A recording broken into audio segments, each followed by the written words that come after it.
because when I came home after 8 years, I paroled out to my brother's walk in closet.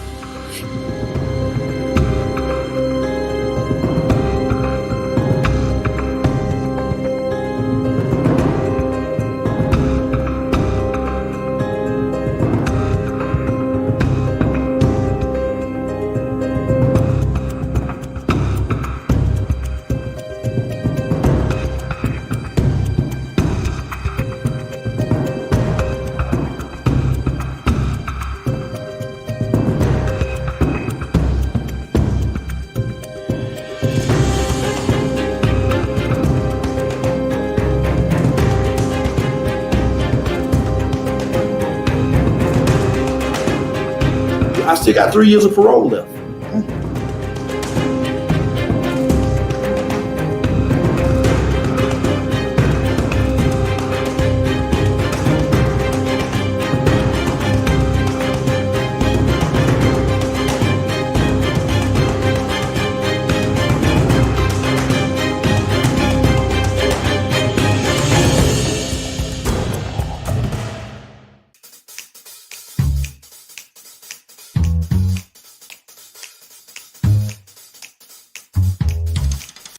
Welcome to From Felon to Fabulous. I'm Izzy, the Intentional Healer, here with our host, the Professor of Change, Brenda Ringwood. Hello, everybody. Good to see you. We have Sarah Muntean today. Let me tell you, if you think you can't, you got to hear her story. So, Sarah, with that, I'm just going to kind of ask you, you told me today that your story was not this extravagant thing, but I'm going to tell you you're wrong. Thank you. You're wrong, because anytime we have a problem, it's your problem and it's a big deal to us. So there's people sitting in your seat right now who need help. So let's start with your story. Awesome. Hey guys, I'm Sarah Muntean. I'm 34 years old and I'm from Kansas City, Missouri.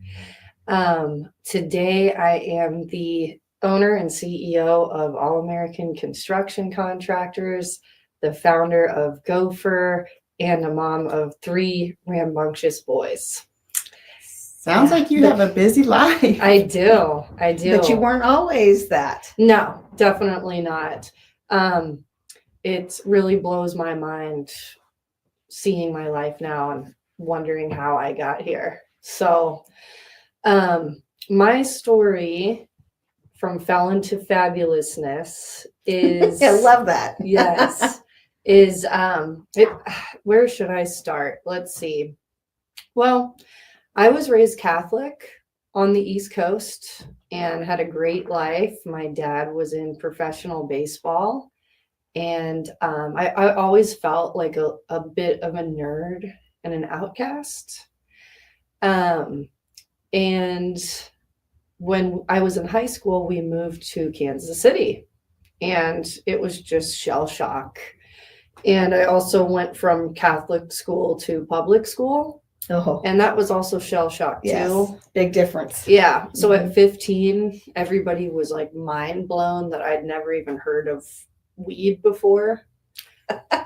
Yeah. And I dealt with a lot of sexual harassment in high school.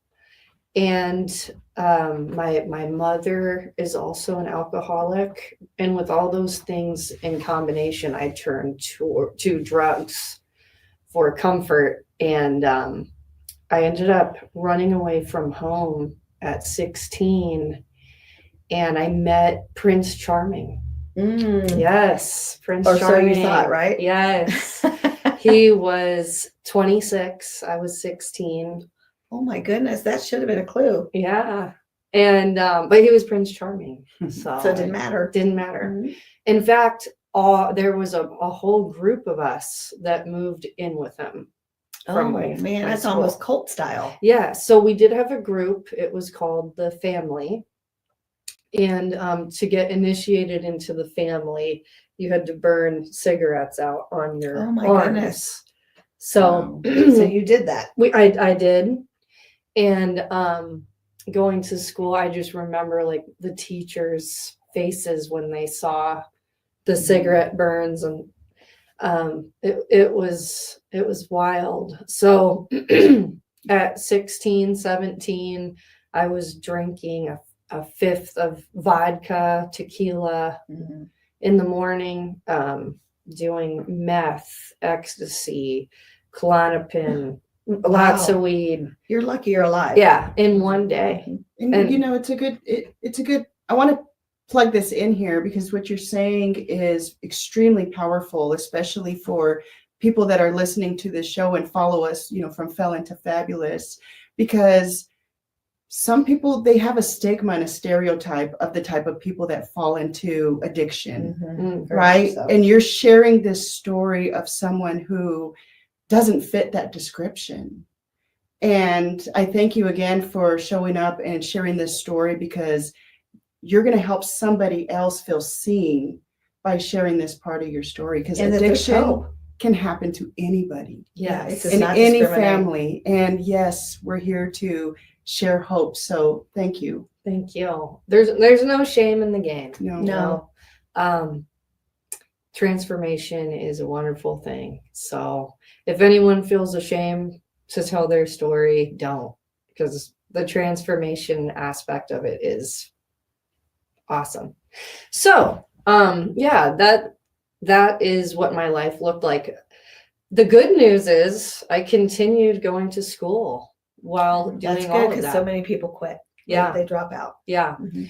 So by the time I was 18, I had quit all my sports. I used to be a huge varsity softball player, cheerleader. I made it to state for track and cross country as a freshman. And by my senior year, I had quit all of those things. And After working so hard. yeah. Mm. And my good friends from my sports teams wouldn't associate with me anymore. My parents were scared to death, and I just lived with the family in this loft. And A loft. the loft, Wow. yeah. And woke up every day, woke up some of the guys that still wanted to go to school. I was like kind of the mom of the group still, and got them to come to school. And by the grace of God, I graduated with a 1.8 GPA. Wow. I resemble that. I had a 1.9. Damn, you beat me. 1.9, which is technically still failing. Yeah. Yeah. Yeah. So the day of graduation, I had forgot it was graduation day. We were rolling around in a car drunk. And at about 1 o'clock, I was like, oh shit, it's graduation day. What am I doing? And I hitched a ride from someone, and it really hit me that day. I was like, man, everybody's here with their families. They're taking pictures. They're wearing gowns. I'm wearing some crappy t-shirt and jeans under my gown. I had to walk in the back of the line because I was late, and I didn't go to the rehearsal the day before. But did you get to walk? I got to walk, and I saw my dad in the crowd. He showed up. Wow. And after the graduation, he slipped me a $20 bill. And he was like, congratulations. Well, it's better than nothing. Yeah. It meant a lot And to he me. was there. So that should have meant a lot too. Yes. Yeah, but it broke my heart. It broke my heart. Still, I left and I went back to my new family. And With Mr. Prince Charming. yeah, with Prince Charming, where he was awaiting for me in a chariot of vodka and an old truck. So, anyway, shortly after graduation, one day I had a dream. And in the middle of the night, I had a dream that Prince Charming and I were in some kind of public restroom. And there was a lady in there with a purse. And I went up to her, and she had $700 in her purse. And I looked in it, and I debated if I should give it back. Mm-hmm. And on her ID, it said, I'm not going to say the name, but it said Pamela. And then I woke up, And that day just felt different. I don't know. It was different. We had no money. We needed something to eat and we needed vodka. And you know, when you're an addict, that's exactly what you think. I need it. Yeah. Yeah. Need vodka. So we went out and sought out some money and hopes to get some vodka. And I was with Prince Charming and another friend that had just graduated. And we were walking past a car. And out of nowhere, Prince Charming picked up a big rock and bashed the window out of the car. And my friend that was 18 and very impressionable punched the glass out of the window. Oh, man. And I just sat back and watched, and they pulled a purse out of it. And inside the purse, there was $700. And the lady's name was Pamela. Oh, my goodness. And there were credit cards in there. Wow. And we split the money. I took some of the money, they took some of the credit cards, and we went to the hood because we had a lot of money and it was time to buy. And you needed vodka. Well, we needed more than that by that time.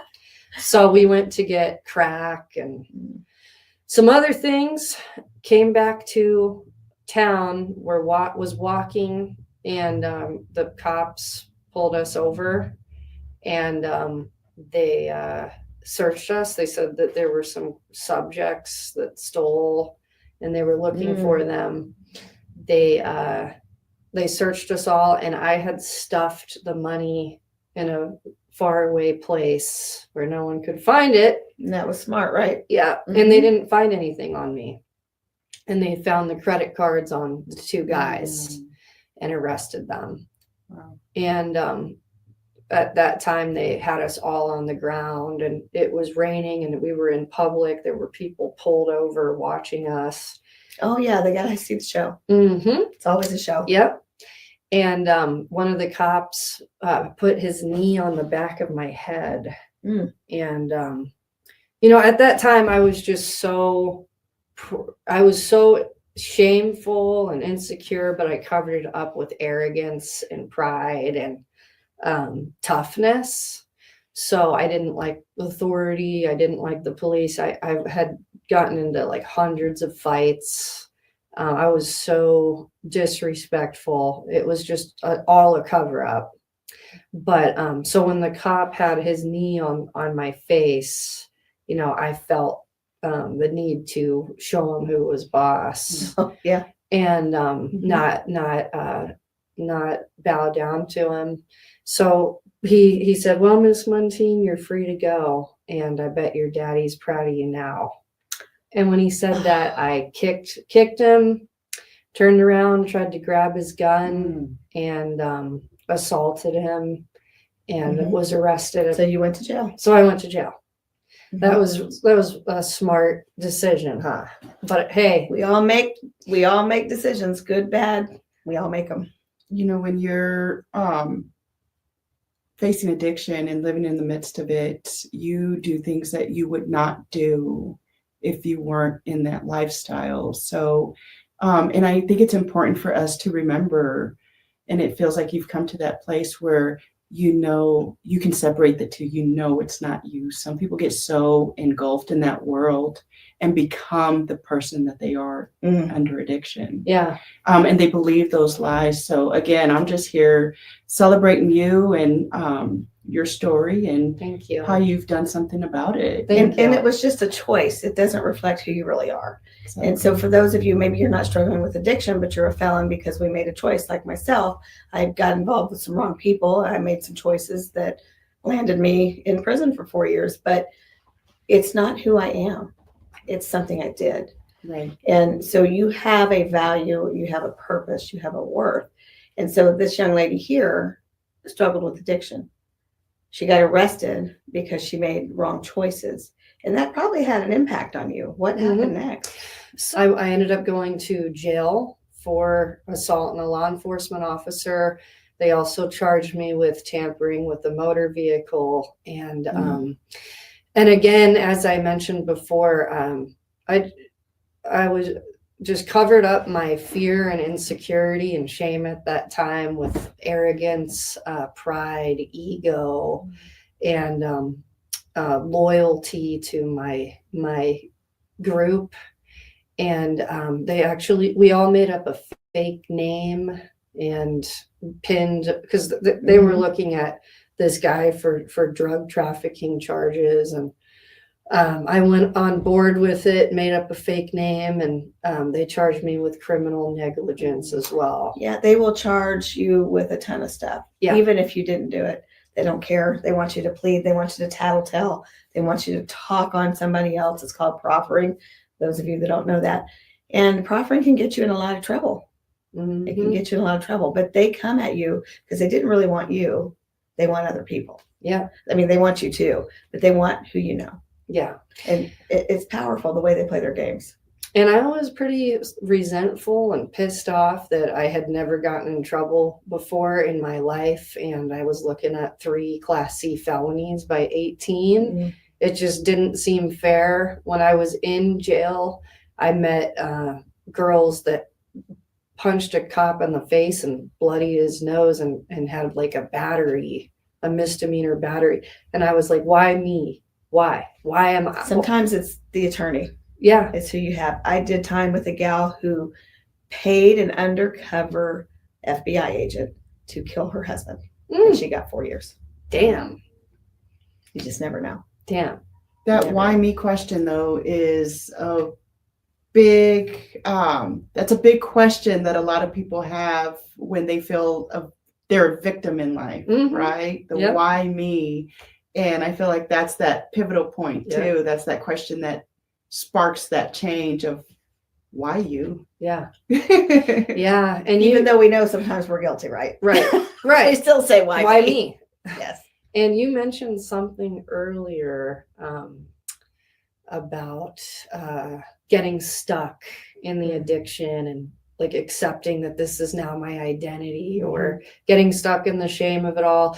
That happens in prison quite a bit. So to make this part of my story short, I did get put on SIS probation.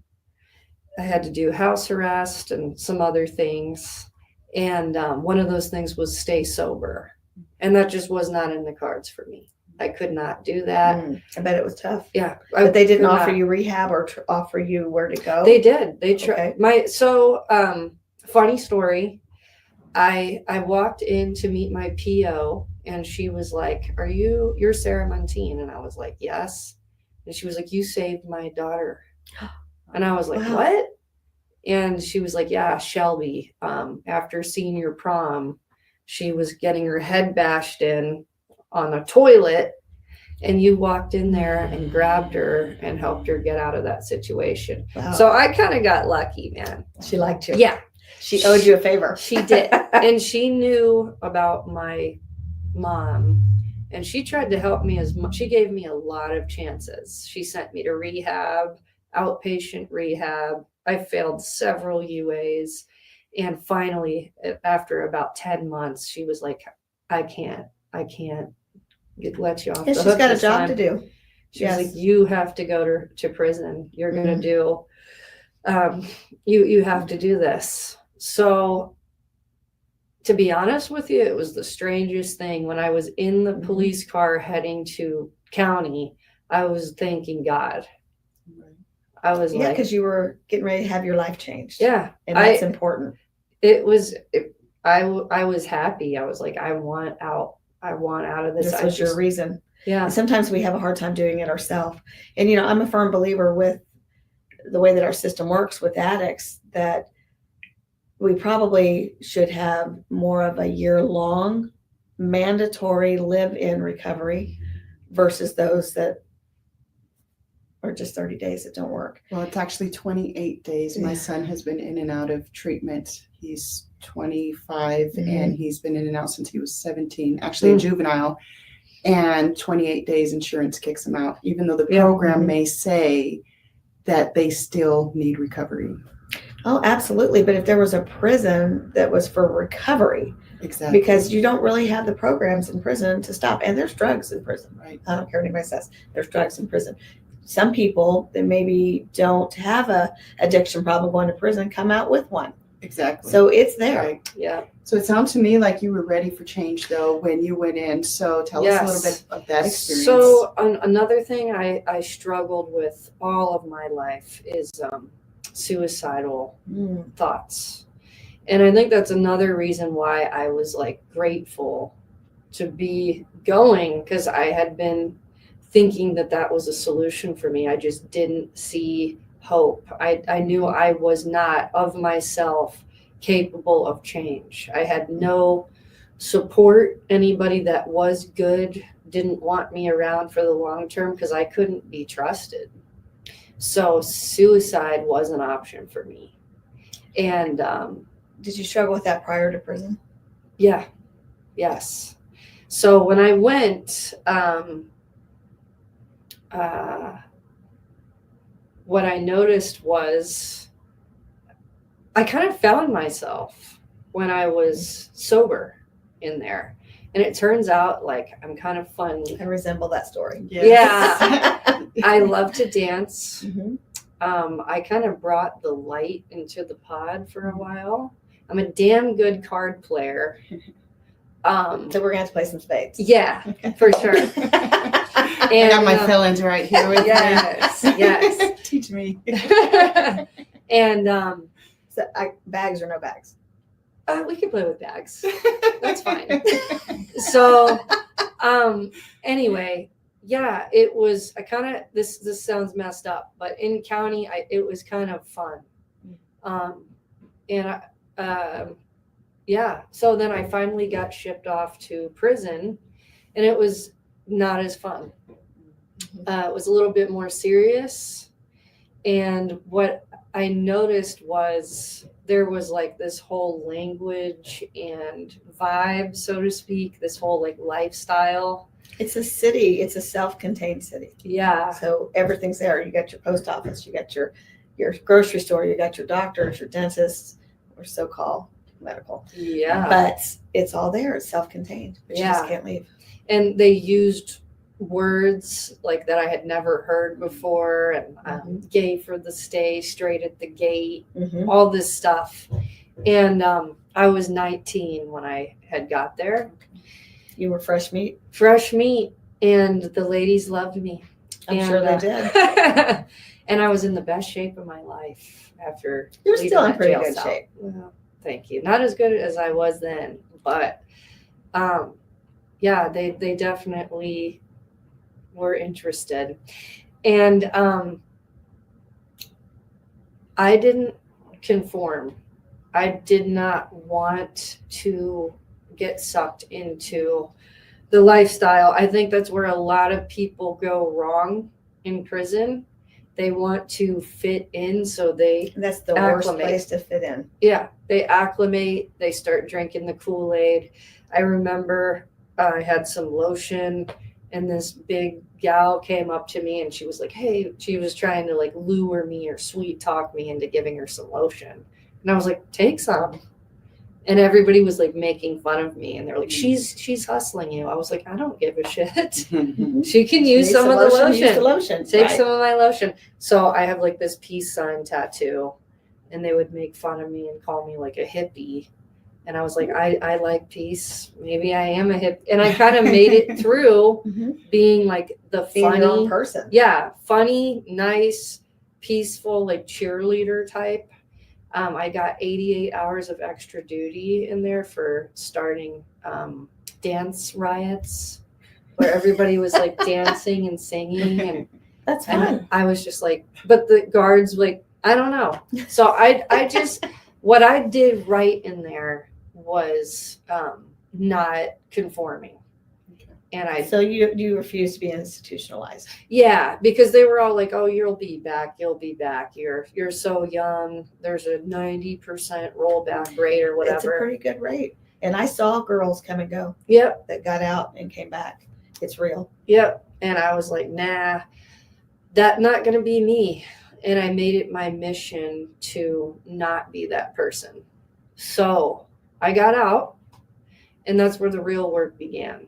Mhm. I So, love hearing that. The real work began. yeah, Because if you're not going to work on yourself, you would have been right back in there. prison was the easy part. Mhm.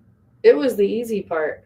I got to hide out from basically free will. Mhm. My will was decided for me when I was going to eat, what I could do, I didn't have as many choices in there. And getting out, I did.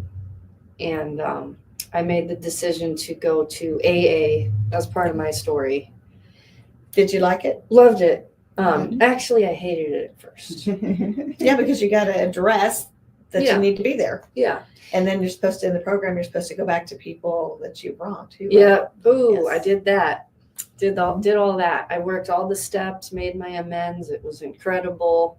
Really, that's where I felt like the true transformation was in making those amends. That's because you embraced it. Yep. When you don't embrace it, then change isn't going to happen. Yeah. I went back to people that I had robbed Wow. for drugs and gave them the money. Good for you. It was wild. I Good went for back you. to the cop that I assaulted Mhm. and I made an amends to him. Good. Didn't want to do that, but I did.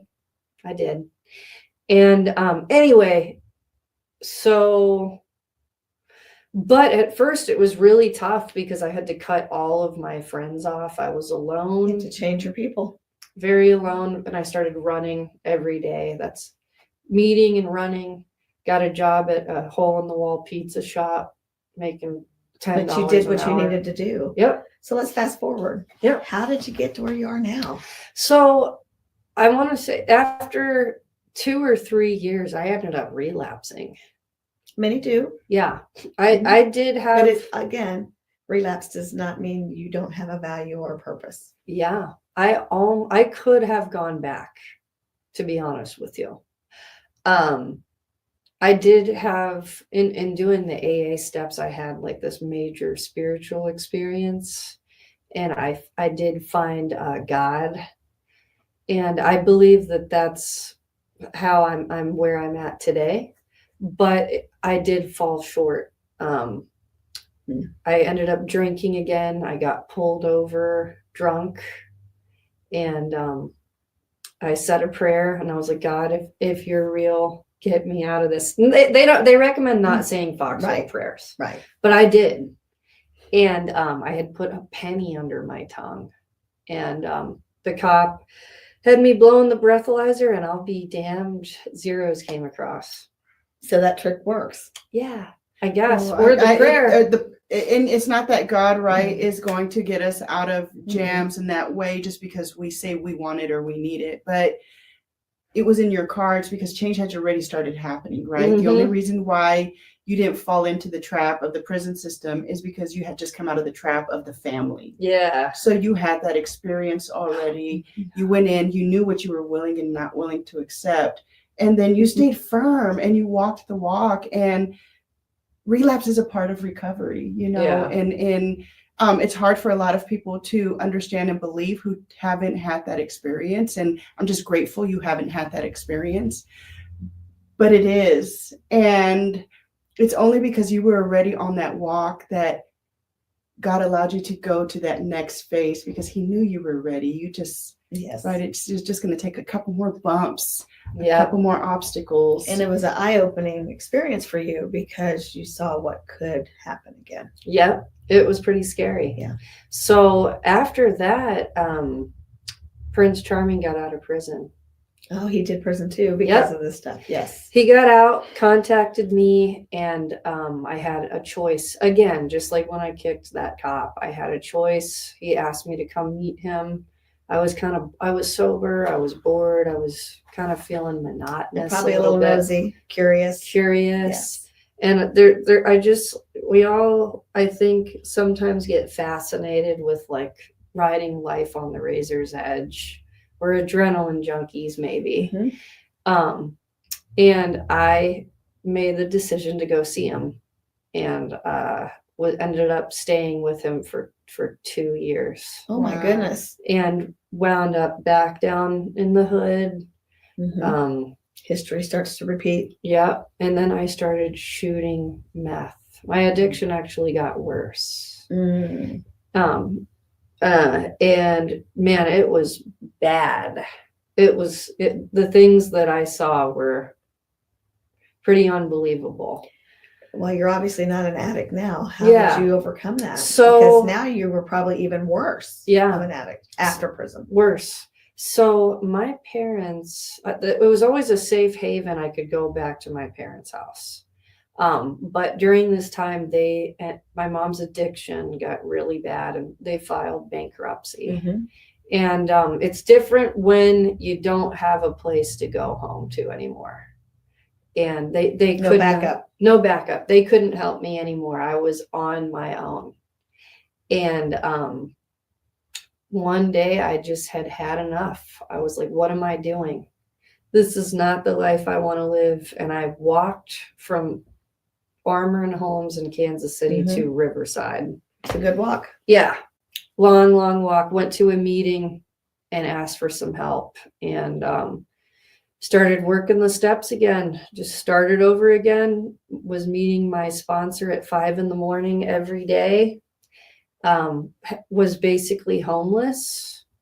Wound up living in this little tiny house in the middle of a cornfield.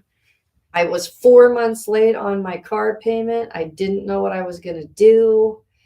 And I watched The Pursuit of Happiness on my prison TV every night. And I just had this feeling that like everything was going to work out. Did the same thing again, cut everybody off, all of that stuff. And praying every day. One day I saw an ad in the paper for a construction company that needed some cleanup. And I was like, well, a monkey can do that. So I showed up. You saw the opportunity. Yep. And I felt it too. I felt it. I was like, this is going to work out. And I started telling people I'm going to open up a business. And they're like, you can't do that. You don't have any money. You don't have any college education. You don't have any experience. But you don't need to. Yeah. That's just it. There's Yeah. a misconception out there. Mm-hmm. And I didn't really care what they said. I knew I had to do something, and this is what I was going to do. I had to. So I started showing up to these job sites and telling them I had a business. And they would say, okay, submit us a bid. And I was like, okay, I'll do that. Hey, what's a bid? Yeah. What's a scope of work? Just learned everying on Yes. the cuff. But you took the initiative to do it. Mm-hmm. And that says something. Researched, found people that could teach me. Being teachable is huge. Because at that point, my pride and ego was gone. My ego had been smashed. Which also needed to happen. Oh, yeah. Yeah. Yep. Sometimes the ego gets in the way. For sure. So one day at a time, one step at a time. I think by the end of that first year, I had done like $250,000 in sales. That's awesome. Yeah. And now, 11 years later, we are doing full-blown finished work in construction. I just kind of pivoted until I found where I fit, where people needed me. Was something you could do. Yes. And I met people and built relationships and met mentors that could help me along the way. And in 24, we did 1.9 million in sales. Wow. Beautiful. Congratulations. Yes. Beautiful. Thank you. Mhm. Yeah. And you've got some stuff on the plate for this year. Yes, absolutely. And the goal, I do have 3 kids now, 3 little boys. And I want to be able to spend more time with them and guide them to not do what I did as a teen. And my goal is to sell the business within 2 to 3 years. Which is fantastic. Mm-hmm. So let's fast forward to 2 to 3 years. You sell this business, then what? I have no idea. Whatever. Where One day at a time. Yeah, Yes. I'd love to really. I would love to. There's so much more to my story. I really have learned a lot about what you said earlier with victim mentality, how to get out of a victim mentality and empower yourself to overcome these things. Which is good.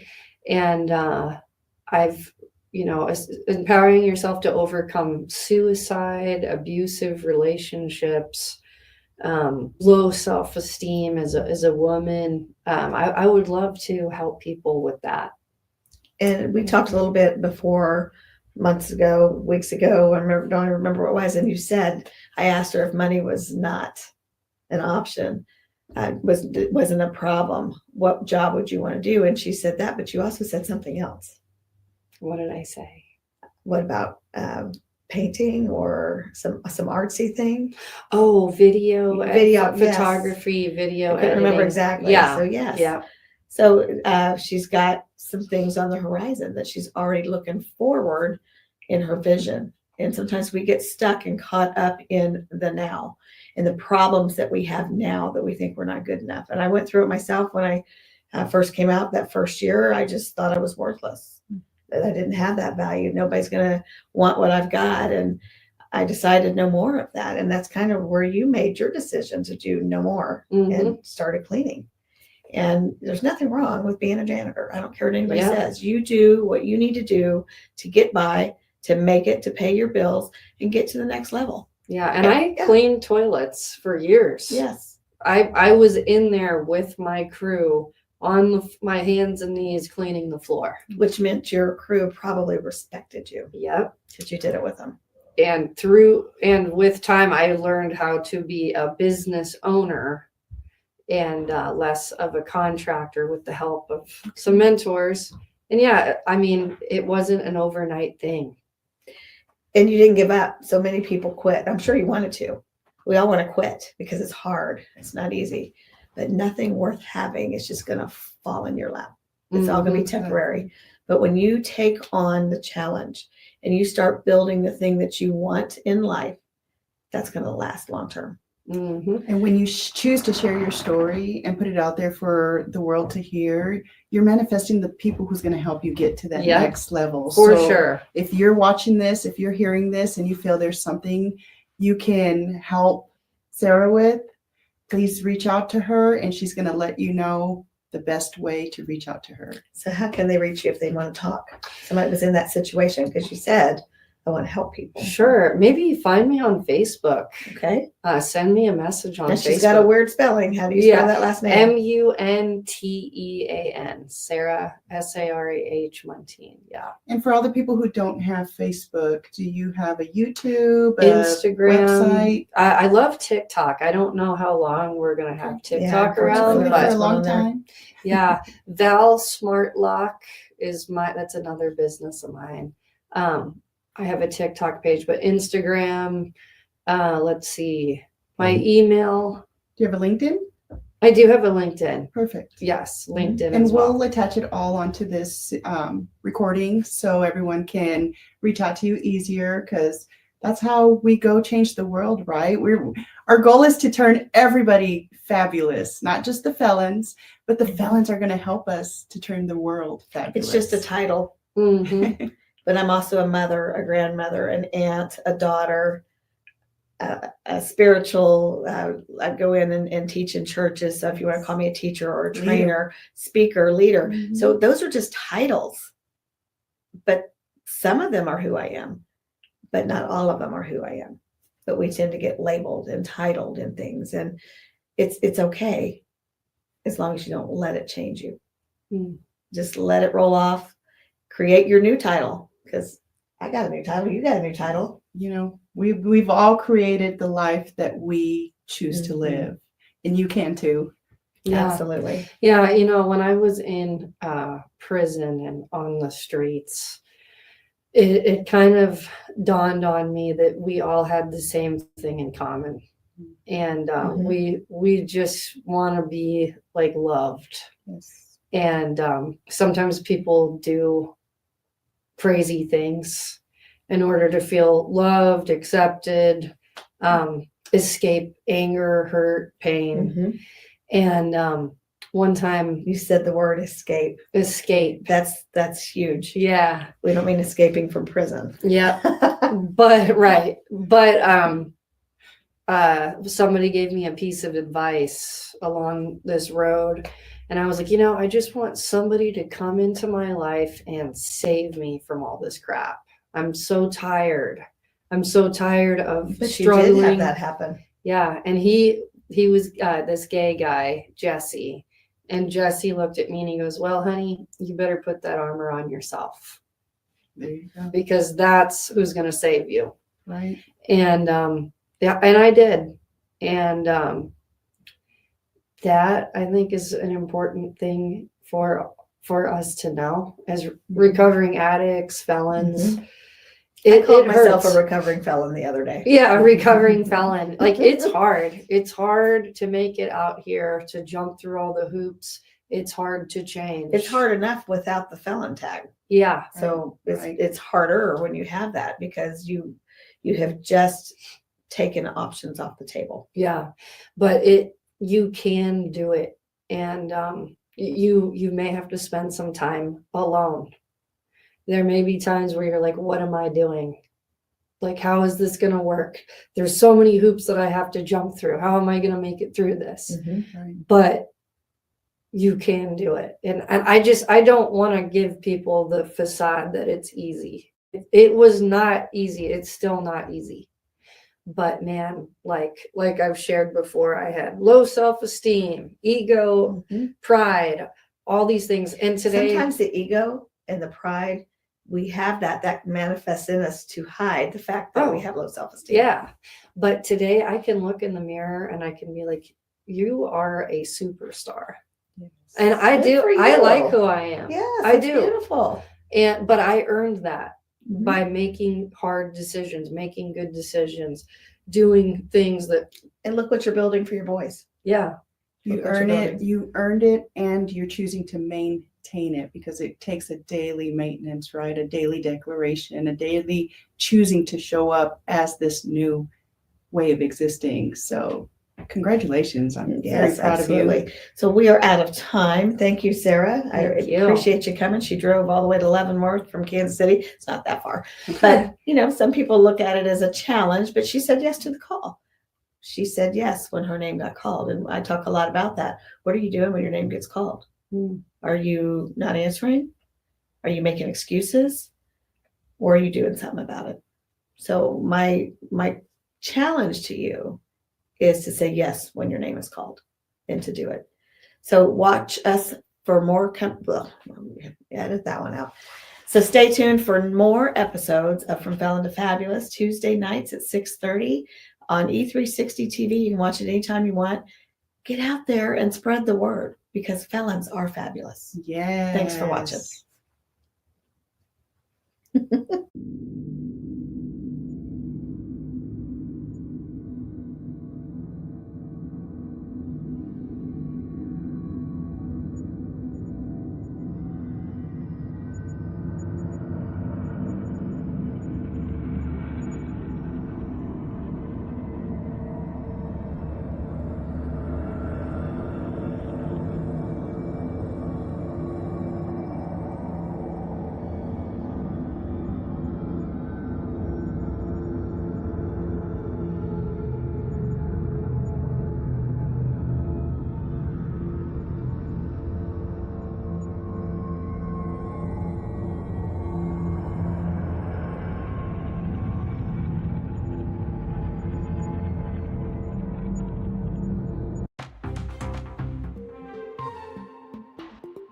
Or do you want to be the person that uplifts, that soothes, that loves? Because you can still stand tall and be as big as you want to be when you are this person.